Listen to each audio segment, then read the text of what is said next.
Halo teman-teman, Assalamualaikum warahmatullahi wabarakatuh. Kembali lagi bersama saya. Di video kali ini saya akan sharing tahap-tahap menjual pulsa. Tonton terus videonya sampai akhir, karena di akhir video saya akan menjelaskan kenapa harus jualan pulsa.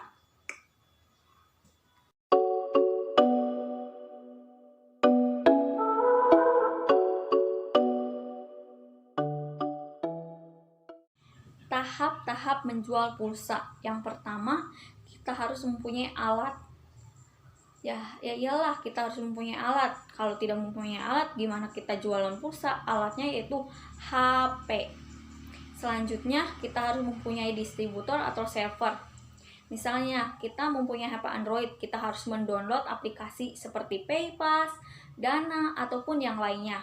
Terus kalau kita mempunyai HP nit-nit atau jadul, kita cukup melalui SMS untuk mengisi pulsa. Yang selanjutnya, kita harus memiliki saldo. Ya iyalah, kalau kita tidak mempunyai saldo, gimana kita menjual pulsa? Jadi, sebelum kita menjual pulsa, kita harus mengisi saldo. Mengisi saldo itu minimal 50.000 juga udah cukup. Untuk HP jadul, 100.000 juga udah cukup. Untuk HP Android. Selanjutnya, kita harus menentukan harga jual.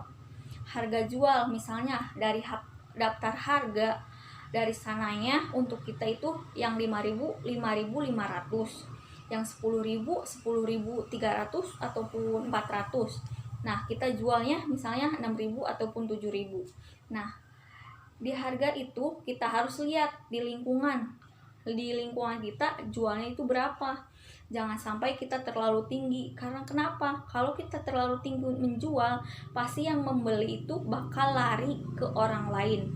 Dan juga jangan sampai terlalu rendah ataupun murah. Karena kenapa? Kita bakalan rugi. Yang selanjutnya itu kita harus promosi. Ya iya, kalau kita tidak promosi, bagaimana orang lain bisa tahu kalau kita itu menjual pulsa?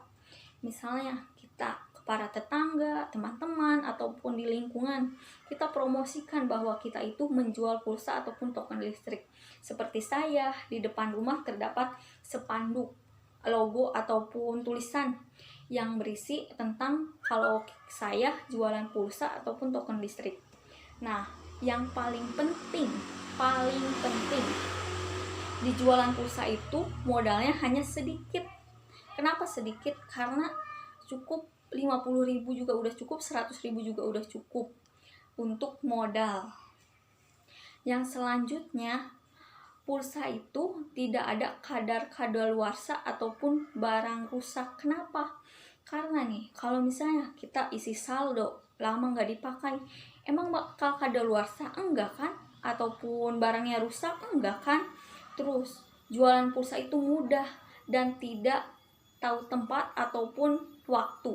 Misalnya, kita lagi keluar ke pasar ataupun di mana ada yang mau beli pulsa, kita bisa layanin. Di rumah ada yang mau beli pulsa, bisa layanin dimanapun, kapanpun juga bisa. Nah, cukup sekian video dari saya, semoga bermanfaat. Tonton terus video selanjutnya, karena di selanjutnya saya akan menjelaskan tentang jualan pulsa ataupun yang lainnya.